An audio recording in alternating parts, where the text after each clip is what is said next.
Assalamualaikum everyone. This is Sheikh Shorna and welcome back to my channel. আজকে হচ্ছে আমি আমার রাতের ডিনারটা আপনাদের সাথে শেয়ার করছি। আজকে রাতে ডিনার নিয়েছি হচ্ছে মোরগ পোলাও।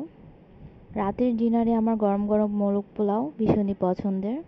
আপনারা সবাই জানেন যে আমার লেগ পিস বেশি পছন্দের, তবে আজকে লেগ পিসটা পাইনি ভাগে, সেজন্য এটাই নিয়েছি। তবে বুকের মাংস খাওয়া নাকি বেশি ভালো, কারণ এতে বেশি মাংস পাওয়া যায়। তো আমি এখন খাবো। রাইসটা একটু দেখিয়ে দিচ্ছি। রাইসটা একদম ঝরঝরে, এখানে রয়েছে কিশমিশ, তারপরে বাদাম। রাইসটা খুব ঝরঝরে। আর এই হচ্ছে মাংসটা।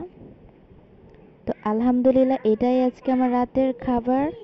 সবাই চ্যানেলটাকে সাবস্ক্রাইব করবেন। আজকের মতো বিদায় নিচ্ছি। সবাই ভালো থাকুন, সুস্থ থাকুন। আল্লাহ হাফেজ।